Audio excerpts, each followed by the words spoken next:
All right, welcome into Surviving Paradise, the podcast that takes a sometimes serious, sometimes humorous look at the claim by Jehovah's Witnesses that they are living in a modern day spiritual paradise. We help you navigate it.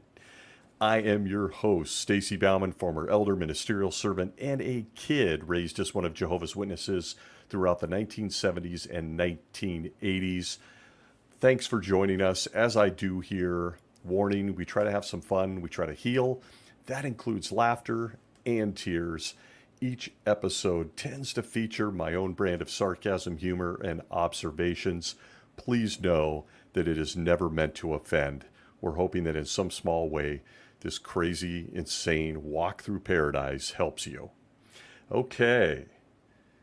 As a kid that grew up as one of Jehovah's Witnesses during the 1970s and 1980s, I was exposed to two three-letter words on a regular basis at the Kingdom Hall, conventions, even the car groups, in service. Those three words got a lot of brain space with me, and I bet you know what those two words are. Let's take a stab, pun intended, at the first one: sex. Oh yes, we discuss that a lot as Jehovah's Witnesses. Two consenting naked people enjoying each other is a bad, very bad thing in most cases.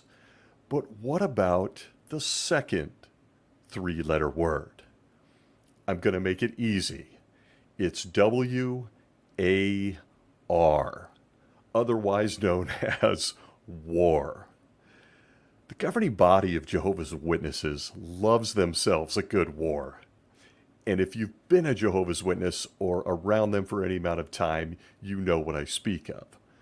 And before you dismiss that as absurd, give me a few minutes with this topic.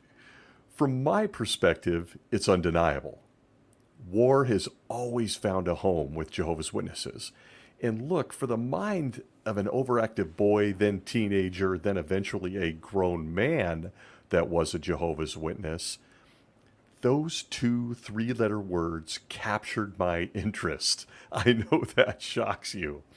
Boys, and then in turn men, are dealing with boatloads of testosterone. And a cute girl, or a boy for our gay friends, sends our brain down a rabbit hole. The same could be said for anything action-packed or violent. I don't think I'm reaching here. I'm going to spare everyone an hour on genders, psychologies, and all that stuff, and just say that a bunch of men, and it's predominantly men, chasing each other, hitting each other with weapons, or shooting things, blowing things up, tanks, cars, boats, missiles, bombs, on and on. Well, those things get a dude's attention real quickly. Am I right or am I right? Have you ever seen a guy walk through the living room while you're watching something on TV? He has absolutely no clue what the show is, the plot, the characters. He's walked into the room halfway through the movie or show, but well, someone is punching someone, or they're jumping out of a helicopter, or bombs are being dropped, or something explodes, and the guy, guilty as charged, stops dead in his tracks, and he stands there behind the couch watching, then finally breaks down and starts asking you questions. What is this? Why is that guy pissed? Why are they fighting? Why are they invading that country? Why did he use a sword instead of a gun? On and on it goes. Yeah, guys, men, in a nutshell. Just own it with me, fellas. We all know it's true. In fairness, I've also been guilty of this walking through the room thing and seeing The Bachelorette and going, what's going on here? Why does she hate him? Why does she like him? In full disclosure, this might be ADHD, or it may just be guys. It's all debatable. Would love to hear from you ladies on what you think about that. But listen, I digress. Back to the 9 guys, men, in upstate New York, and that 3-letter word they use a lot. And I mean they use it a lot. Have they ever seen a war they didn't like? And by them, I mean the governing body. As absurd as it sounds, war plays a huge role in the lives of Jehovah's Witnesses. Painfully and with deep respect, quite literally for many of our friends who've actually been victims in countries where wars have taken place. For those of us that have experienced that and survived, we can only send our deepest love and compassion. For those going through it, how do we even support you? We understand war is a very bad thing, and the governing body seems to hang on tight to it like nothing else except the other three-letter word, otherwise known as sex, story for another day. But I would often contemplate why it was that I heard more about war inside a kingdom hall than I did in my high school history class. War is a theme among Jehovah's Witnesses. I'm not entirely sure how to label it under the Jehovah's Witness umbrella, per se, but it plays somewhat significant role in everything, from identifying themselves as God's only true representatives here on earth, and also in reinforcing their teachings to 8 million plus loyal followers earthwide. War gets people excited among Jehovah's Witnesses. And when I say excited, I don't mean in birthday party excitement. I mean they love to talk about it. They get all giddy when one breaks out, and we'll explore why. In all of this, I'm simply going to explore my own perspective on the other three-letter word, W-A-R, war. And let me just say early, I had a really strange, borderline weird relationship with all of this.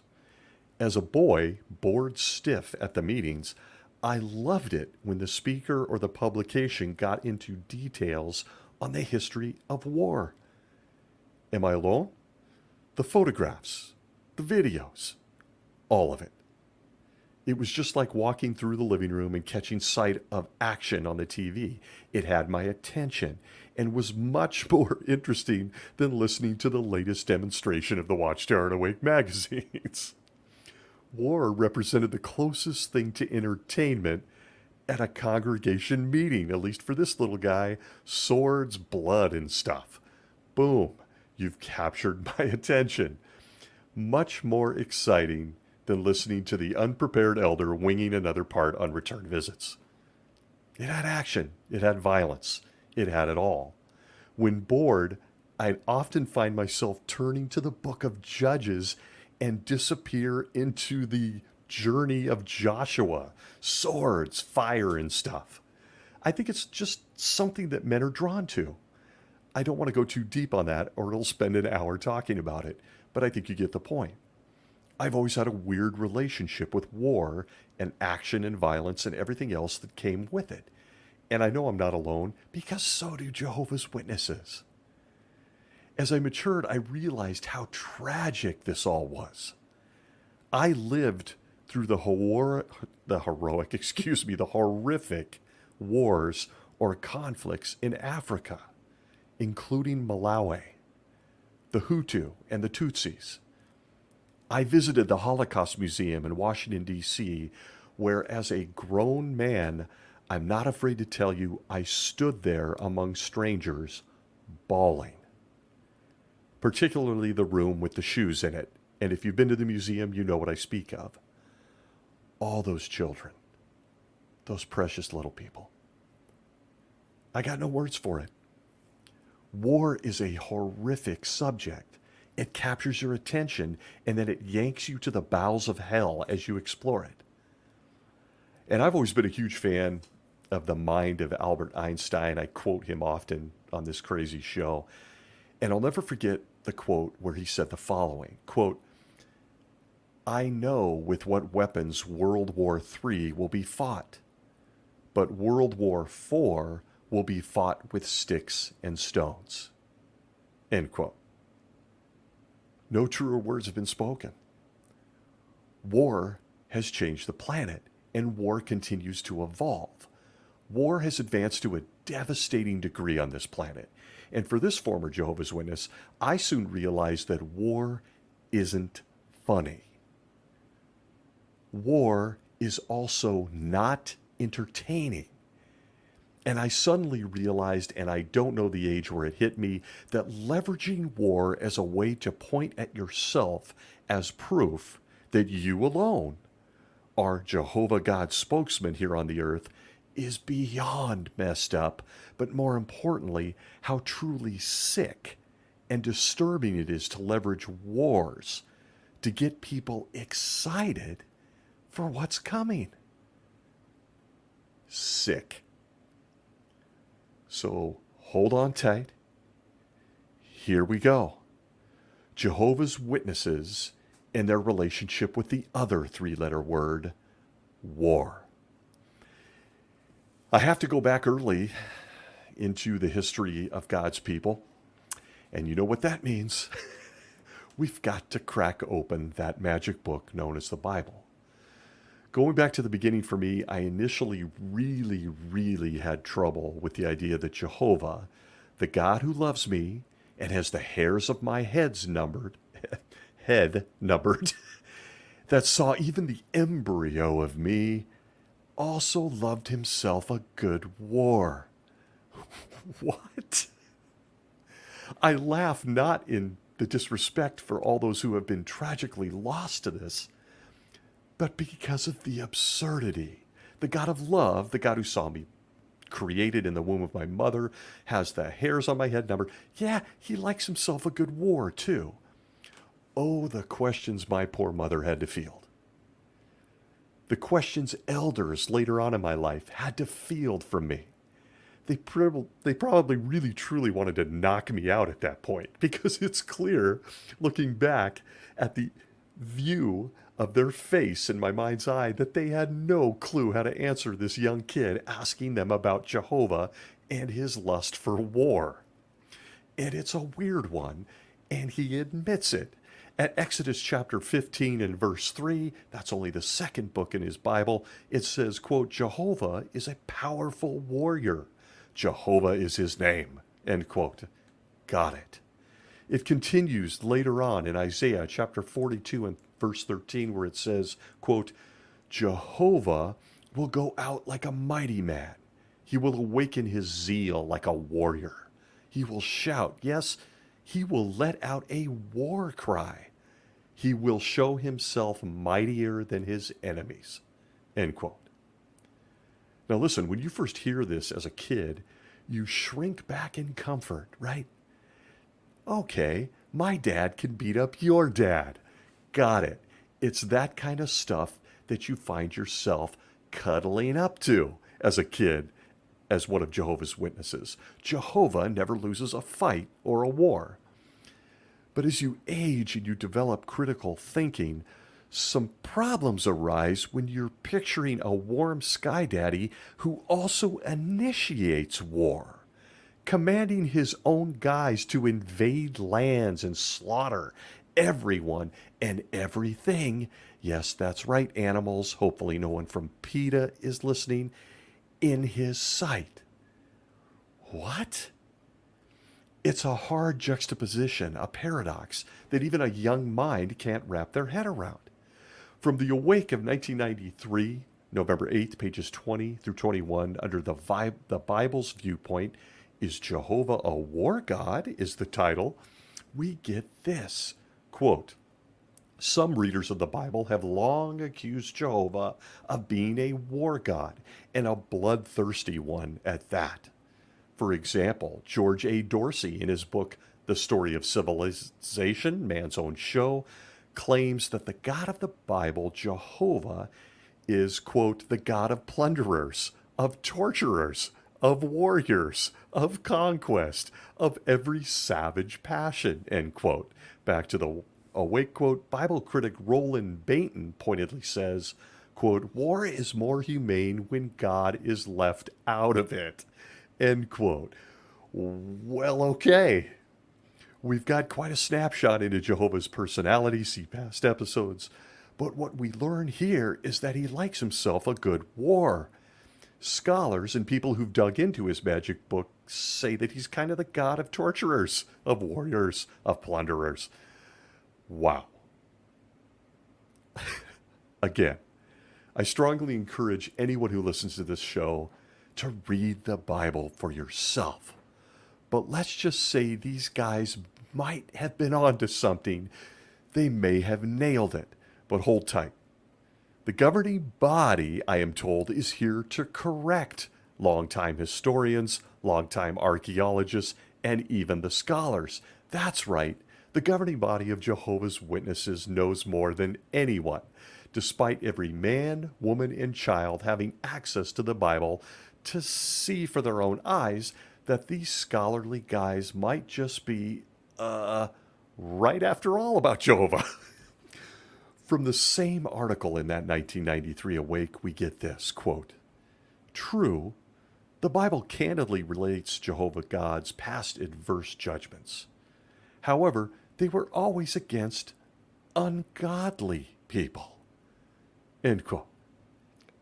Oh, I see. Early on, the governing body of Jehovah's Witnesses justifies war by the God of love. And, is that so, God's spokesman, guys? Let us help you.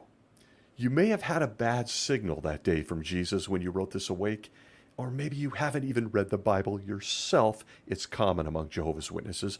Or you might just be playing spin doctors.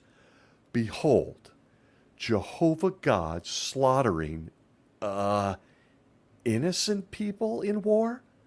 You claim he only kills the ungodly, but listen, I'm about to read something here. Are these innocent people he's slaughtering? At 1 Samuel 15 and verse 3, when discussing the God of war, or love, we get this, quote, from Jehovah himself. He says, "Now go and strike down the Amalekites and devote them to destruction along with all that they have. You must not spare them."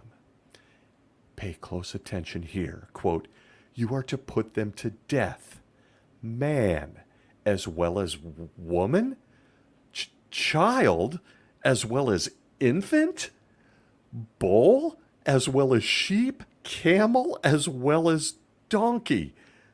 End quote. Wait a minute here. The 93 Weeks says that Jehovah only kills the ungodly people and all things pertaining to war. But at 1 Samuel 15, verse 3, he's commanding them to kill babies, infants. And let's not forget the sheep, camels, and look, he wants the donkeys killed. While I can cite several other Bible examples, I'm sure you're wondering how an infant or a donkey qualify as legitimate targets of war. You're not alone. So am I. And I always was. Those damn donkeys, sheep, and babies. God, are they evil. Or as the governing body puts it in this 93 Awake when considering Jehovah and all things war, Jehovah only wars against and slaughters evil people. I'm sure those babies and donkeys had a long record of evil. Nice work, Jehovah. Those damn kids kept their parents up at night. And we all know cleaning up donkey shit is a real challenge. Let's kill them all. Jehovah. And the paradox that began for me at a very young age on this subject of war. Jehovah loves himself some good wars. But we're told by the governing body only for bad people, so it's all okay. Before you dismiss this as me being crazy or reading out of context or lifting certain verses from the scriptures, remember that this is how a Jehovah's Witness child, and I was that kid, is first exposed to the concept of war and how Jehovah and his guys in New York handle the way Jehovah speaks and acts in war. A child of Jehovah's Witnesses is handed the Bible Stories book and immediately sees that Jehovah digs himself a good war. You know, just when it's necessary, though, according to the governing body, and the questions begin. And wouldn't you know it, the governing body has an answer for this as well. They even claim that Jehovah had rules on how to conduct war. But before I read them, again, keep in mind children are exposed to this concept of war and that Jehovah digs it in certain circumstances. And just so you know what it looks like, we've got special books made for you with illustrations showing you what people getting killed at wartime look like. That's right. But back to the governing body. They claim that Jehovah is so engaged in what happens in war and that it's only purpose driven that he's even created rules. That's right, rules for how to conduct war. And they're recorded in the Bible. From the Watchtower of 2022, pretty recent, October, pages 29 through 31, under the Ancient Israelite Fought Wars, Why Don't We is the title. Apparently, other kids in Bible studies still have that question about this. I don't know. I guess I wasn't alone. We get this, quote, under the subheading, the Israelites were to follow God's rules of war. Quote, in the past, Jehovah required, that's right, required Israelite soldiers to conduct warfare according to his guidelines. For example, God at times asked them to extend terms of peace to an opposing city. Jehovah also expected Israelite soldiers to keep themselves and their camp physically and morally clean. Isn't that a good thing? Isn't that a good thing? You're about to go slaughter women, children, babies, and donkeys, but the camp's tidy. The camp's tidy.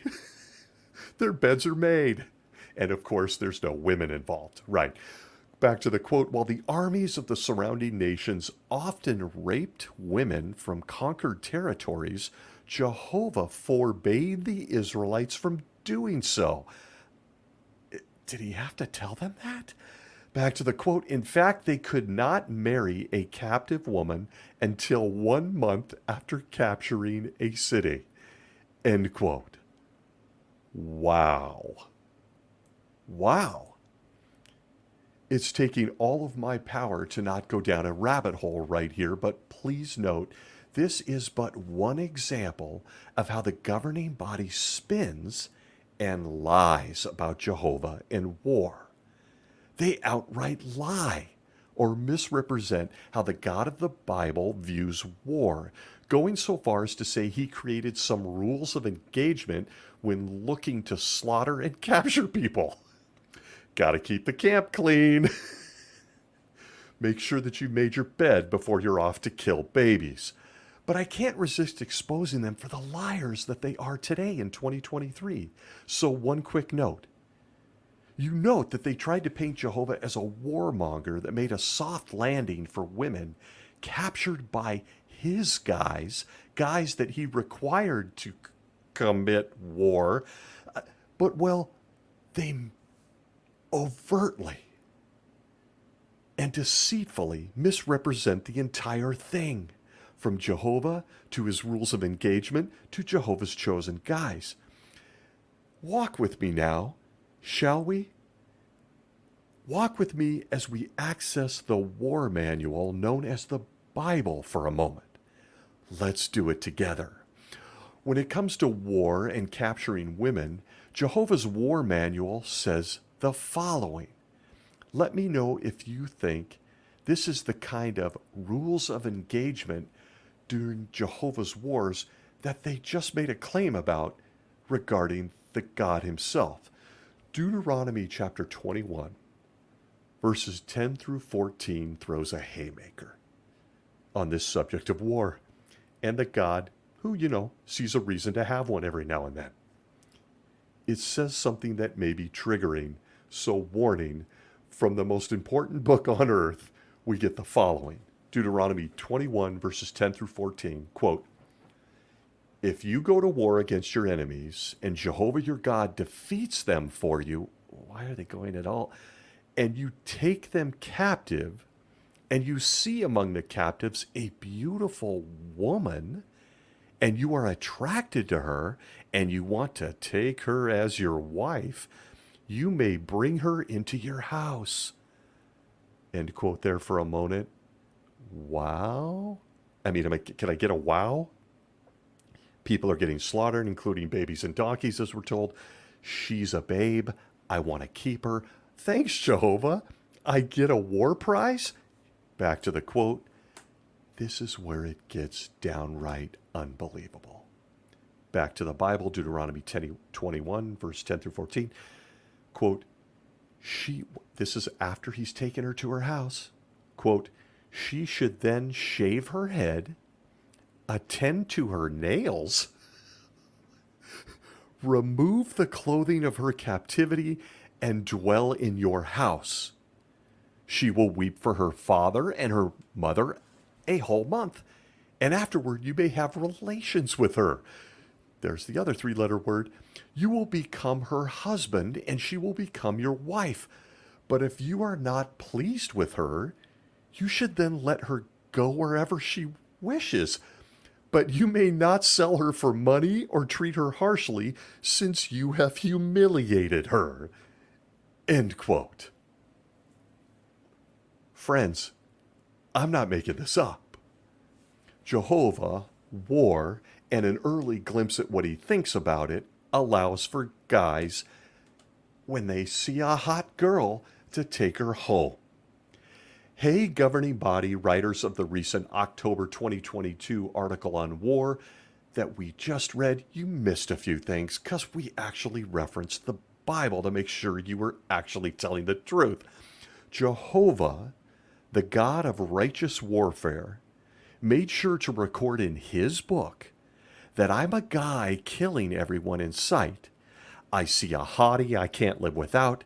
I spare her, not her baby or even her donkey, but I then take her to the salon for a good head shaving and a manicure. But I'm a good guy. I resist the urge to have sex with her for a whole 30 days. The horrors.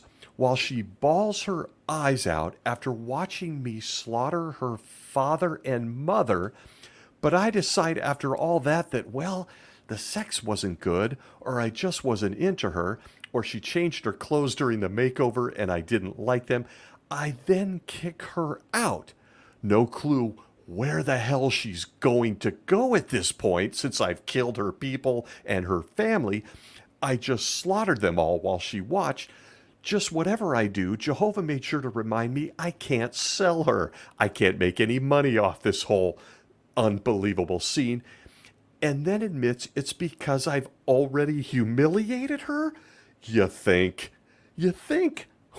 What? Friends, this is the Bible.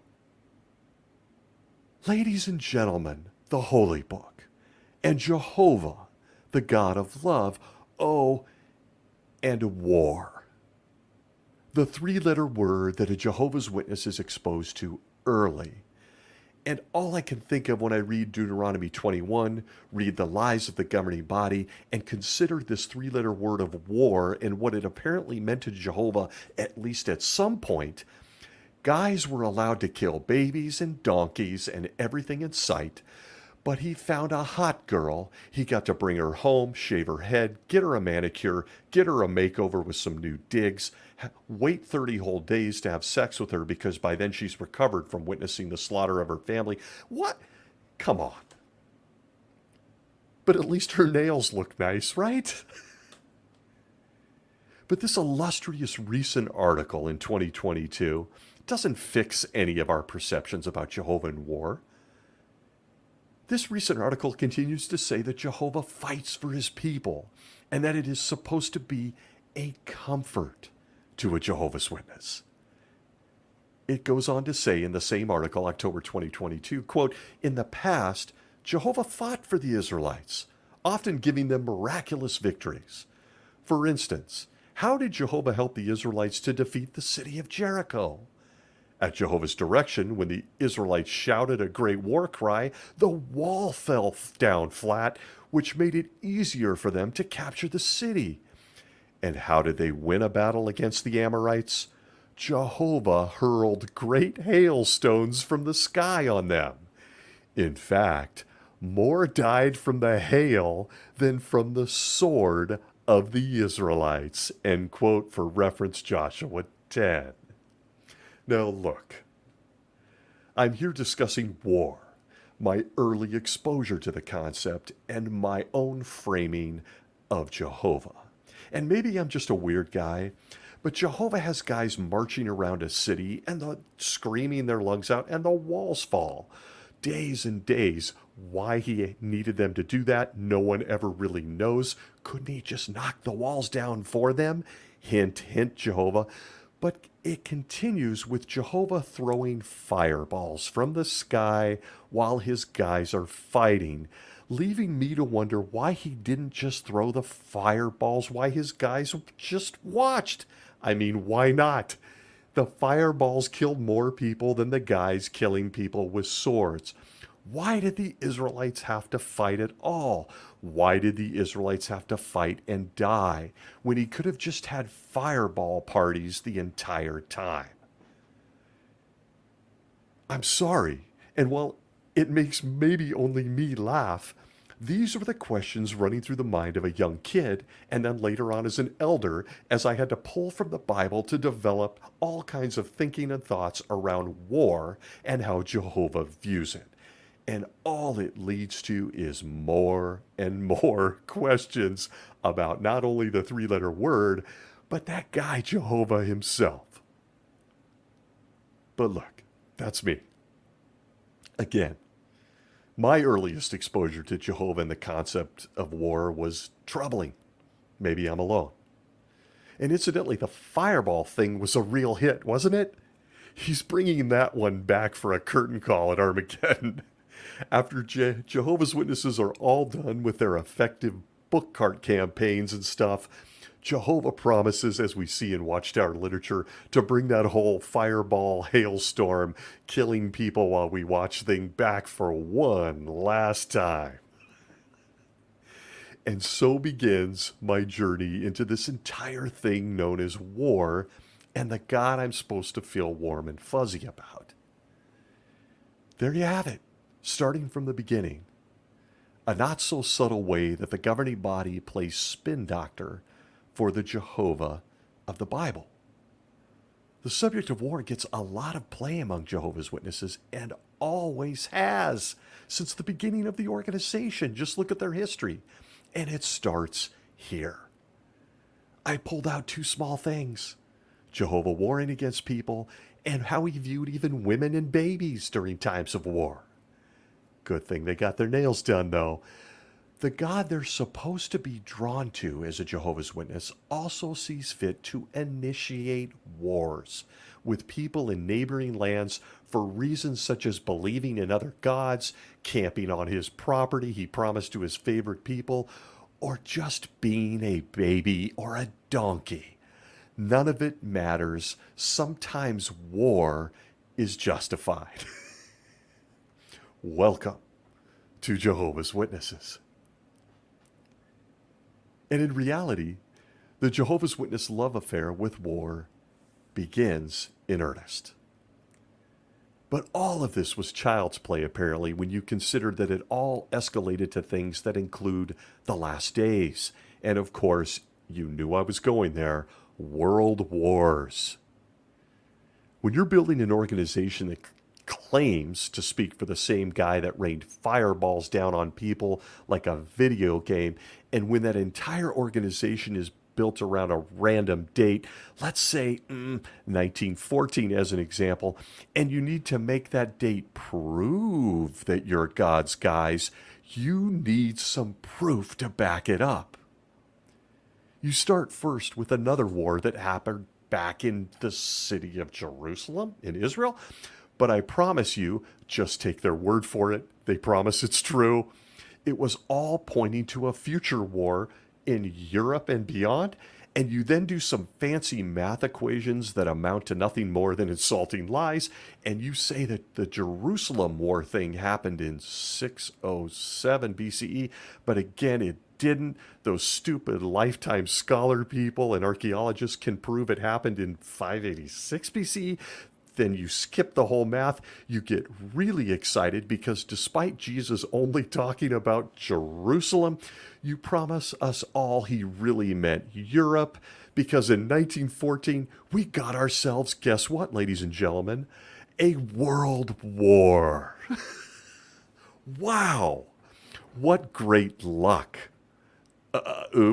Proof that these are in fact the last days. 109 years later, and you're God's guys for sure. For sure. It's undeniable.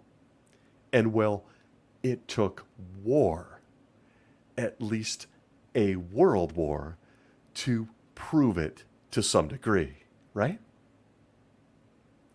From the Awake of 1970, August 22nd, page 15, World War I, under the subheading World War I, God's guys in New York tell us this, quote, "The year 1914 saw the establishment of God's kingdom in heaven as biblical and historical material combined to show."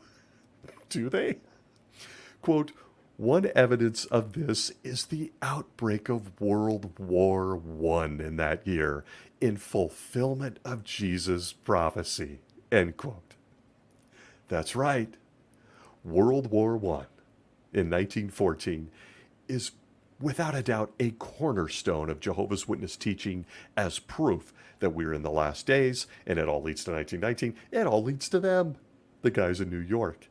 And if you find yourself scrambling to find where Jesus, as they mention, fulfillment of his prophecy, where Jesus discussed the destruction of the Habsburgs and that of the Ottoman sultans, or his breakdown on a war that created a host of new nations in Europe, or his words on the birth of communism in Russia, or the background of fascism in Italy and elsewhere, well, let me help you out.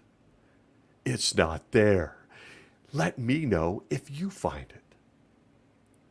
Either Jesus forgot to include all these details in his Father's book, or the writers of the Gospels decided to just leave it out, some of which were his apostles, incidentally, or maybe they found it all boring compared to the stories about capturing women, getting them manicures, and then kicking them out of the house.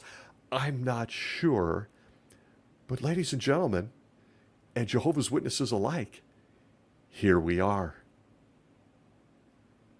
Jehovah's Witnesses claim that World War I, which happened in 1914, is all proof that the guys in New York are Jehovah's chosen guys and we're in the last days. As with everything given to us by the governing body of Jehovah's Witnesses, look, it was all pointing to them all along. Someone, get those other nations on the line. And by extension, therefore, it's a key factor in why Jehovah's Witnesses are constantly force-fed the subject of war. You simply can't be a Jehovah's Witness without validating how wars are necessary, they're proof, and it's all about them. I could sit here for the next hour regaling you with Watchtower quote after Watchtower quote, where they claim that world wars all pointed to them and the establishment of God's kingdom, oddly represented here on this planet by a book publishing company in New York, but I'll try to spare you and consider just a few examples. And even these examples only serve to prove that Jehovah's Witnesses had a bizarre and tragic relationship, albeit insulting relationship, with war and all things war. And I've read from the Bible here. I've cherry-picked some examples. It all starts at the top of the organization. First, as I said earlier, Jesus wasn't just talking about Jerusalem and her war with Rome. Nope, despite what history shows, that couldn't be it. He was talking about Europe, the United States, and, well, a list of other countries that didn't even exist when Jesus was speaking to his apostles. Would you like an example? Watchtower of 1967, April 1st, pages 197 through 200. How We Know We Live in the Last Days is the article, still available on the website for anyone looking for spiritual food. We get this, quote, "Then Jesus related some of the events that would mark the last days. He stated, 'Nation will rise against nation and kingdom against kingdom.' What was Jesus telling his future followers? To look for a disastrous war. Which war was Jesus speaking about? World War I." End quote. That's right. His apostles had a few questions. They were staring down at the only city most of them had ever known since birth, known as Jerusalem. Jesus was talking about Jerusalem. Oops, correction, no he wasn't. He was talking about World War I. Right from the mouth of the faithful and discreet slave. I wonder why Jehovah's Witnesses have such a bizarre relationship with war. Never mind that if Jesus knew the death toll and destruction that World War I would bring, he might, consider stopping it? Thoughts that this little guy had. A Jehovah's Witness is told to believe that it was World War I that his apostles were really interested in. The massive death toll isn't what should interest a Jehovah's Witness. What a Jehovah's Witness is supposed to be interested in is how this all proves the guys at the top are our only hope for salvation. That's right. It continues from the book, "The Nations Shall Know That I Am Jehovah." How? Pages 57 and 58 under the subheading, "Commission to Speak in the Divine Name." You know where this is going. It gives us this, quote, "In the right timing of things, we today should look for the modern-day counterpart of Ezekiel," Ezekiel makes an appearance, "as a type or prophetic figure in the time of the end in which we now find ourselves. Modern historians have agreed that an era ended in the year 1914 CE, the year in which World War I began." End quote. Wow.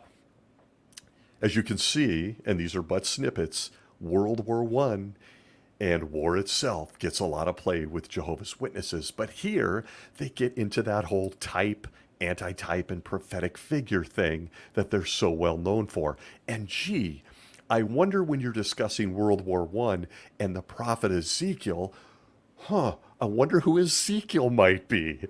Anyone want to take a guess? Back to the quote. Let's let him answer. Quote, "Why, though, are all these facts of history brought to our attention? It is to show the fulfillment of prophecy. Jehovah has found and commissioned his modern-day Ezekiel. From atop this celestial chariot-like organization, Jehovah commissioned this dedicated, baptized, anointed class of servants to speak to all the nations in his name. Thus, like Ezekiel, they became Jehovah's Witnesses." End quote. War and a death toll that included 20 million deaths and 21 million wounded was but one sign that Jehovah's Witnesses were the only true religion here on the earth. World War I. And this fact, this historical marker, is pounded by means of text, video, illustrations. It is pounded into the brains of a Jehovah's Witness on a regular basis. This was certainly true of my upbringing. World War I, 1914, and all of it pointing to Jehovah's guys here on earth, that is just something most of us grew up on. War. This was the foundation piece for what that three-letter word meant to us. It's really interesting, particularly on the World War I piece and someone who loves history. I want to share with you that according to the New York Times of 2003,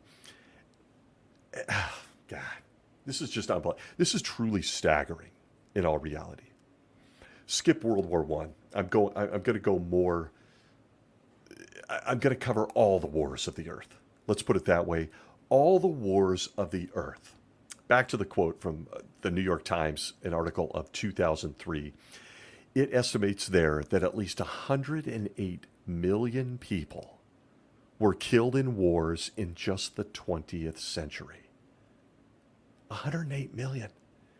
Estimates for the total number killed in wars throughout all of human history, all the wars in all of time, range from 150 million to 1 billion. War has several other effects on population, including, folks, the decreasing of the birth rate. When you send men, young men, off to war to die, you take them away from their wives and you take them away from baby making. A strange and bizarre connection between the two three-letter words of sex and war. The reduced birth rate during World War II, alone is estimated to have caused a population deficit of more than 20 million people. It's unbelievable. War is devastating. It's shocking. And we are to believe as a Jehovah's Witness that it's being allowed in some cases to prove a point. I'm not here saying that Jehovah's Witnesses or any witness that you might approach will tell you that they think war is neat or that they dismiss the horrors of war. In reality, it's the opposite. That just wouldn't be accurate. But Jehovah's Witnesses do in fact point at war, and they point at it a lot to motivate people to become Jehovah's Witnesses. It's pretty sick. And it's pretty downright undeniable. They have a fascination with the subject of war going back well over a century, or if you want to claim the Bible is all about them, you could go back several centuries, even further. Our nature as humans is to point at data to support what may even be a nuance or a gray area. War and the horrors of war has increased throughout the centuries and become even more devastating with time. Weapons and technology continue to improve on the ways of killing people and devastating people for decades, as we saw with the birth rate, 20 million potential lives that never existed due to war. And look, while I could go on for hours on the history of war, the world wars, the last century, blah, blah, blah, the fact is the show is about Jehovah's Witnesses, and the governing body has leveraged the devastation of war to solidify their status as the keepers of all things Jehovah God. It's war and its surrounding details that have enabled the governing body of Jehovah's Witnesses to actually print billions and billions of pages of literature trying to promote people to become a Jehovah's Witness. And in that literature are featured characters that they've identified in the Bible itself, particularly in the book of Revelation, but also back to Jesus, because we're told Jerusalem, and when he was looking at it, really wasn't about Jerusalem. It was about World War I. They have created pages and pages of characters, again, leveraging mostly the book of Revelation, to show you that war is horrific. War points to them as the only answer, and to encourage millions of people to become Jehovah's Witnesses. If you think I'm crazy or that I'm making this up, just pick up one of the Revelation books. There's 5 of them. See a past episode. As an example, we got scarlet-colored wild beasts in Revelation. And with war on their minds, that then became, as we're told by the governing body, the leagues of nations, now the United Nations. We got other beasts and characters that represent governments, kings, all sorts of stuff, all engaging in takeovers and wars. And like every symbolic warmonger or beast, you gotta have yourself a good whore. Let's not forget her. Behold, the governing body has told us that war includes a harlot that rides all of these political nations that love to warmonger and kill people, a whore they interpret to be any religion, not called Jehovah's Witnesses. and getting heavily involved in all of these political systems. And you guessed it, war. War. And for anyone who's exposed to Jehovah's Witnesses, whether you're a child born and raised in it or you're someone who opens that door on a Saturday morning, it all centers around them, or so you're told. It centers around the last days. It centers around something called God's kingdom. And of course, you need them to figure out how to get there. War is integral to the teachings of Jehovah's Witnesses. I'm willing to fight about it. And it always has been. Allow me a few more proofs of this bold comment. I neglected to mention that all of these wars, all the devastation, all the violence, and the unbelievable, unspeakable tragedy, including, as we saw, an estimated 1 billion unnecessary deaths, was all kicked off by, wait a minute, guess what? A war. That's right, all the wars we see today were kicked off by another war. The life of a Jehovah's Witness starts with, well, guess what? A war. A war that we currently just can't explain, but we're told happened. And look, if you're going to have to take the governing body's word for it on this one, I know it's a theme. We do it a lot here. The war that started all wars, well, guess what, folks? We weren't able to view it. We're told it started in heaven and apparently inspired the loser of the heavenly war to start wars of his own to prove Jehovah and his guys were right all along. Wait a minute, what? Apparently he didn't think of how he was supporting their very doctrines or teachings, and he started wars anyway, because remember, all wars, starting with those in the Bible, and certainly World War I, it just proves they're the right guys here on earth anyway. That's right. Don't let it give you a migraine headache. But there it is. It's circular. Jehovah has seen the impact of war, but encourages and watches his son kick off the beginning of unbelievable tragedy and misery with, well, a war. Everything you see in war was started by a war. The Watchtower of February 2014, page 5, under the article, "The True Culprit Behind War and Suffering," the governing body tells us this, quote, "If Satan the devil has so much power over the world, would it not be reasonable to conclude that he played at least a part in the First World War and its aftermath?" Sure enough, the book of Revelation links Satan to the calamities the earth has suffered since 1914. End quote. Gotta take a breath. Jehovah's Witnesses are taught that by reading Revelation 12, verses 7 through 9, we learn, well, like father, like son. Jesus, too, likes himself a good war, and decides after untold centuries of misery and death he's been witnessing, he's going to finally do something about it. And well, guess what he does? After watching centuries of wars, this is what Jesus does. Revelation chapter 12, verse 9, quote, "So down the great dragon was hurled, the original serpent, the one called Devil and Satan, who is misleading the entire inhabited earth. He was hurled down to the earth, and his angels were hurled down with him." End quote, Revelation 12:9.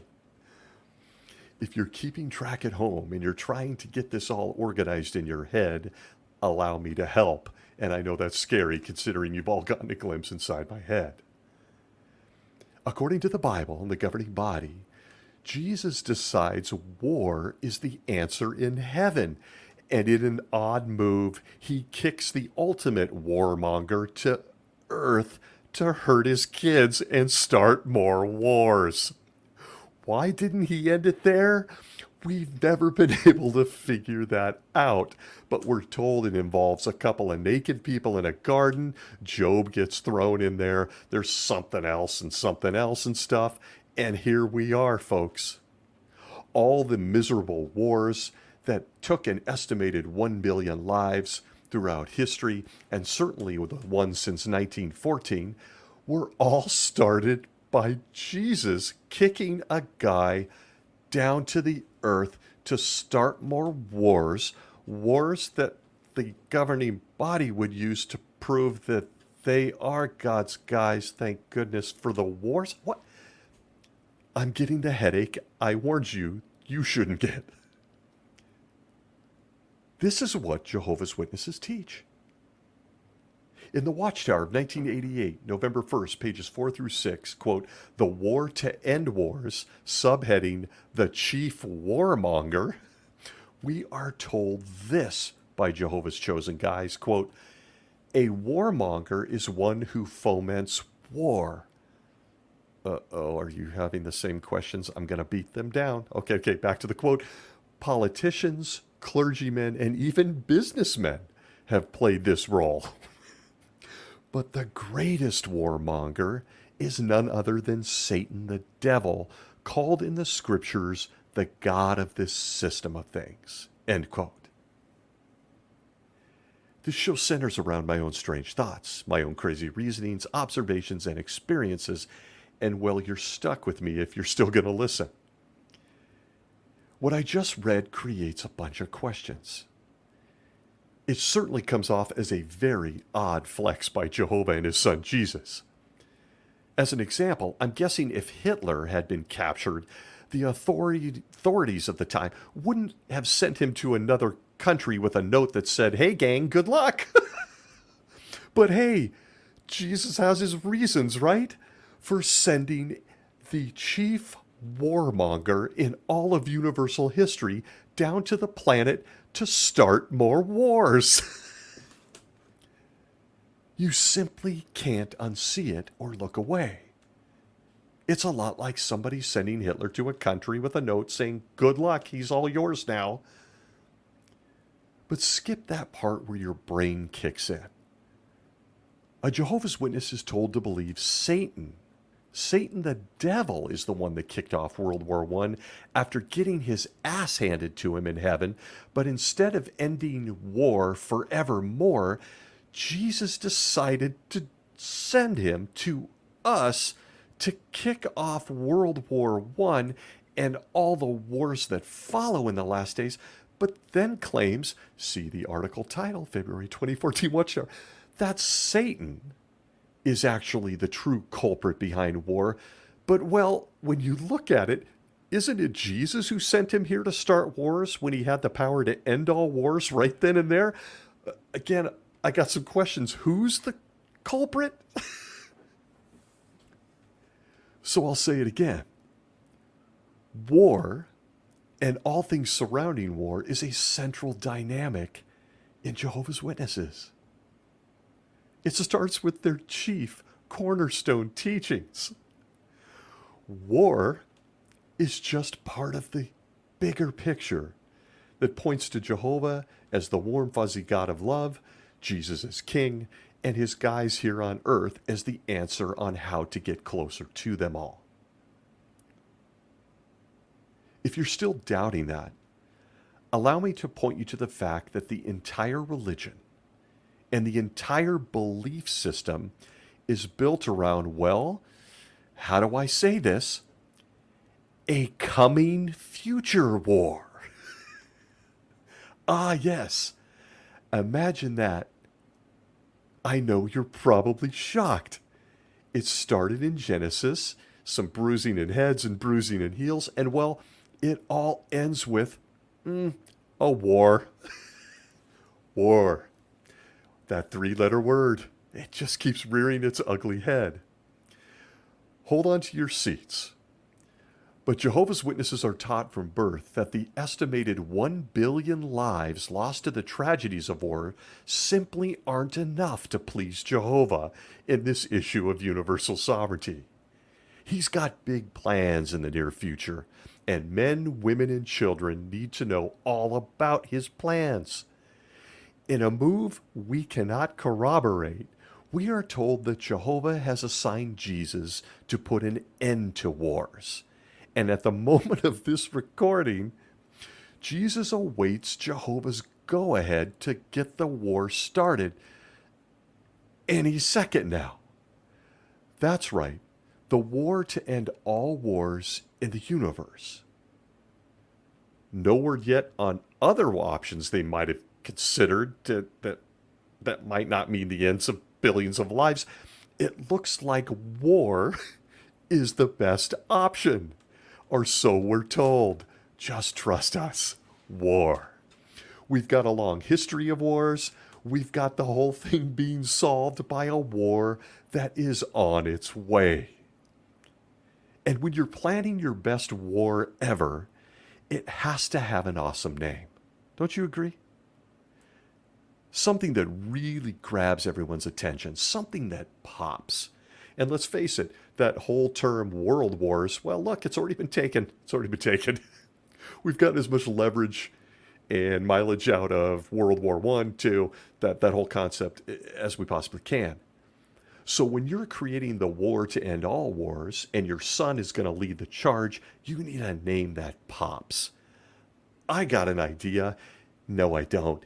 It's right there in the Bible, and so we're told. The name of that war is Armageddon. That makes you sit up straight, doesn't it? When naming the largest known slaughter of all human life, maybe a few donkeys, you go with something everyone can relate to, right? Currently featured on the Bible Questions Answers section of his website, Jesus tells us through his guys in New York the following, quote, Armageddon. It's sometimes rendered as Harmageddon, which means mountain of Megiddo. Megiddo was once a city in the territory of ancient Israel. History tells of decisive battles that were fought in its vicinity, including some that are recorded in the Bible. End quote, excuse me. Can anyone name those decisive wars? Anybody? I'll take a show of hands. Nah, yeah, me neither. But going with a Hebrew word was a solid choice, wasn't it? This book couldn't have been written by guys in the Middle East. No way. It's inspired of God. Those guys in the yet undiscovered United States will know what to do with it. I'm guessing that's what Jesus thought. Armageddon. But you likely have some questions. At least I did. What will this war to end all wars feature, you ask? Should I be worried about nuclear warfare, tanks, bombs, kamikazes? Is this a bow and arrow thing? Are we going to shoot machine guns? Let me take you back to the same reference on their website. Quote, because apparently some others have the question too. What will conditions be like during the Battle of Armageddon? While we do not know how God will use his power, he will have at his disposal weapons such as those he has used in the past. Hail, earthquake, flooding downpour, fire and sulfur, lightning, and disease. In confusion, at least some of God's enemies will kill each other, yet they will ultimately realize that it is God who is fighting against them. End quote. Gotta jump on it. I gotta jump on it. Some of them are going to kill each other, but at some point, apparently, when they're dead, they're going to realize it's God who's fighting against them. Do they read this stuff? Do they even proof their own sentences? Oh, man. They're going to turn on each other, kill each other, and somewhere in the experience with death, they'll go, oh, my God, we killed each other. It was because of Jehovah. They never cease to amaze me.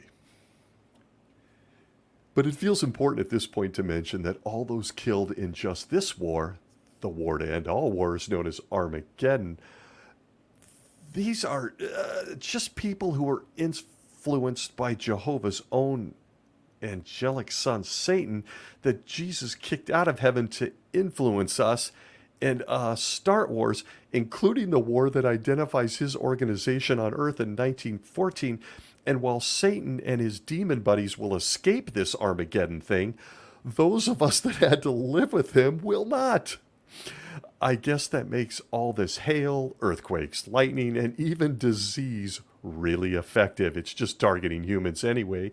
We were just a bunch of kids exposed to the warmonger that, well, you sent here.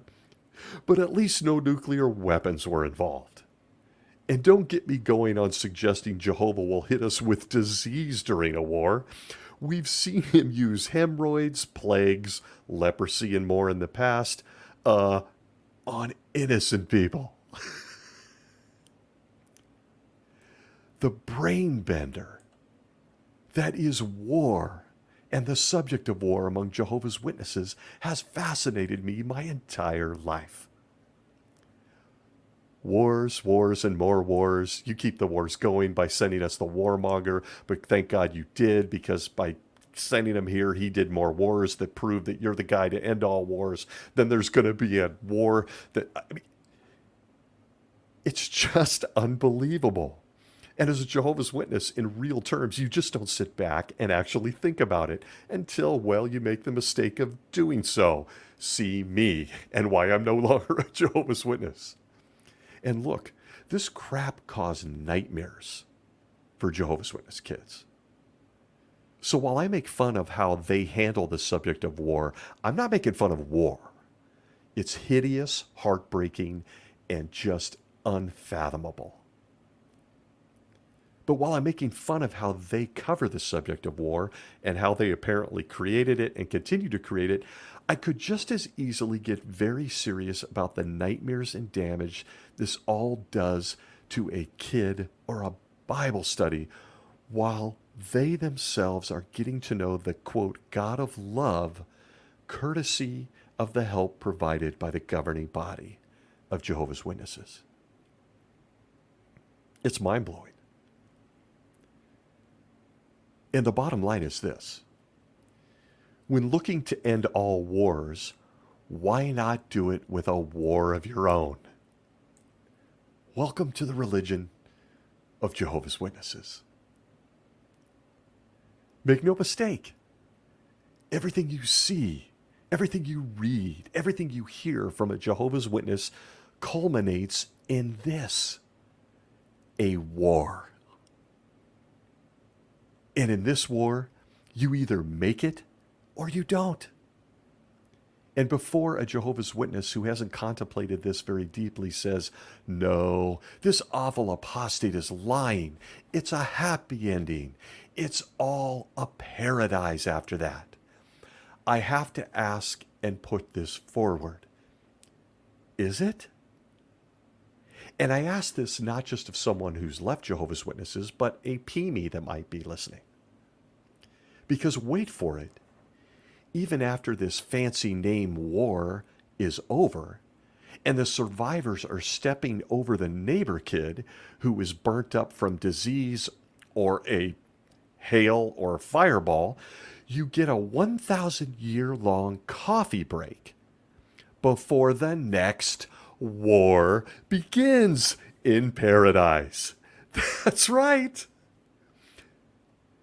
When you're the god of war, you simply can't go without showing off your high-tech pyrotechnics just one more time, even if it has been 1,000 years. After 1,000 years of getting to know you personally, he lets that Satan guy out yet again for one more war. He needs just one more war, or so we're told by Jesus guys here on earth, to be sure he doesn't want more wars down the road.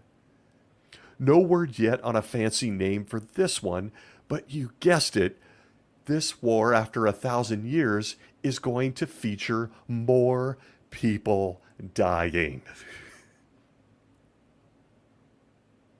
It's fact.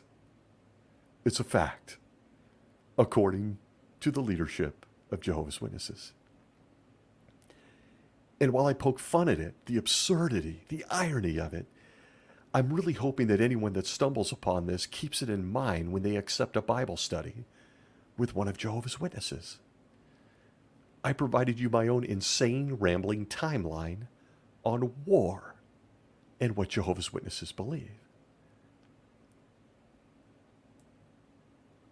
But I think we all get the picture. War is a centerpiece with Jehovah's Witnesses. But as I like to do at the end of every episode, I want to just warn you, or maybe ask the question, are you ready for some of my random thoughts on war over the years? Please keep in mind what follows goes back to the beginning of me as a little guy confronted with the subject of war. He who was given a Bible stories book and shown scenes of war. But listen, here come some of my thoughts. You've been warned. Why not share? Here we go. Thought 1. The governing body goes on long rants and prints thousands and thousands of pages railing against all other religions for supporting wars, but then builds an entire religion around an ending that features the biggest war of all? Jehovah's Witnesses are built on just that. Your association with them is your salvation is dependent on your association with them, because we still have one big war, actually there might be more, coming. But random thought number 2. If they truly hated war, and it was eliminated as part of their sign of the last days, what would they then use to prove they were God's guys? Would they tap into some of the other things Jesus said there sitting down with his apostles looking at Jerusalem? Would they tap into sickness? Would it be earthquakes? Jesus talked about things like this too. I always wondered which one would get the headline if war wasn't their absolute favorite. Can you just imagine, quote, more and more people are getting diabetes, all proving that we are in the last days, and Jesus said you should listen to us, end quote. Sorry, random thoughts I've had. That probably wouldn't work considering the health condition, actually, of most of the governing body. Just looking at them, I can make some assumptions. I'll leave that alone. But how about another random thought from my deep chambers of thought? If Satan didn't land here until 1914, and he immediately dug into all things torture and terrible by starting World War I, who exactly was to blame for all the wars in human history before 1914? Oh, and to the person with their hand up in the back, where did Satan learn war and violence from? Anybody got any ideas? Who was to blame? And how did Satan learn to conduct war? I wonder where he watched that at. Random thoughts continue. How about another? Isn't it interesting that a people so dependent on war as proof that they're God's people, including the fact that God's people are featured as a warring nation in half of his magic book, now suddenly are unable to actually take part in war? Yes, neutrality, a subject for another day. But Jehovah's Witnesses can't participate in war, despite leaning into it to prove how amazing they are and how they're the only true religion on earth. Just don't take part in it. Just enjoy what you're seeing. War. And look, as you've come to expect from this insane podcast host, I've got to throw one more out at you. This might go back to a little earlier in my life on all things war. I often found myself asking, how are guys like Joshua and King David going to solve conflict on a paradise earth when they're resurrected? They've always liked a good slaughter, and they love to take a few women with them as trophies, you might note. How are they going to manage when all they've ever known is war? I mean, what does conflict management look like in paradise with these guys? I mean, come on now. Even a new improved Bible study program is going to feature an Old Testament filled with stuff they've already done. That's right, witnesses are taught that these patriarchs of old, including guys like Joshua and David, are going to have to restudy the Bible. It didn't even exist when they were here. And they're going to be considering and looking at stories about things they've already done, why no one can explain, and that include lots of war. So are they going to skip that part during their Bible study in paradise? They're just going to skip that now? And I couldn't help but put myself there as the guy conducting the study with David. King David, the guy who not only was involved in a lot of wars, got a lot of people killed, but, well, he seemed to almost enjoy it at times. And I couldn't help but think, I'm conducting the study. Here's King David. How does he react during his study when he and I open the Bible and read the following? At 1 Samuel chapter 18 and verse 7, we are told, quote, Saul has slain his thousands, and David his tens of thousands, end quote. He was a slayer, all right. I always pictured David looking up at me as the conductor with a sly grin and a wink. Hey, bro, I was kind of a badass. Life was good back then. Oh, I also had at least 8 wives. When do I get a few of those in this here paradise we're sitting in? I'm sorry. When you're taught this as a Jehovah's Witness, and it's a bit of a side point, let's be honest, I've given you the ugly parts of my mind, is it not reasonable to conclude David's going to do it? If he doesn't ask, why the hell are we studying this again? I was there. He's certainly going to give me the old bro nod and wink. All right, with that, let's wrap it up. In all seriousness, war is central. It is central to the beliefs of a Jehovah's Witness. Without it, much of what they try to prove just loses its teeth, its steam. And from the beginning of a Jehovah's Witness's indoctrination, you're faced with the realities of war, and it never goes away. As noted, Jehovah's Witnesses, and the rest of us by extension, we're going to be the victims, are currently looking forward to the bestest war of all, Armageddon. To put it bluntly, war keeps Jehovah's Witnesses excited. It keeps them excited. You can see it in the Kingdom Hall. When a war hits or a tragedy hits, it's all the buzz at the Kingdom Hall. Oh, here we go. Here we go. Next is the cry of peace and security. The war to end all wars is coming, but this war, boy, what a comfort, huh? All those people getting slaughtered, killed, subjugated, thrown in prison. Ugh, just proves I'm in the right place. Jehovah's Witnesses, in some bizarre, sick, fascinating way, become excited when a war takes place because they are excited for a world they believe is coming. As I often do here, I have a quote that has always stood out to me over my years as a Jehovah's Witness and even beyond.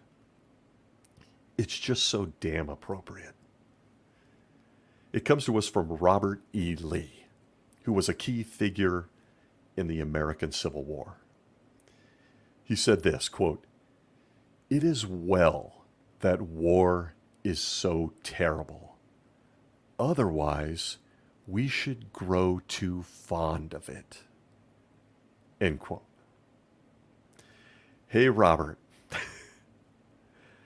It looks like I'm not going to get a chance to meet you when you're resurrected into a paradise earth. But I have to tell you, I think I know a God and a few guys in New York who are, well, pretty fond of it. I want to thank you all for listening. Wherever you may be well.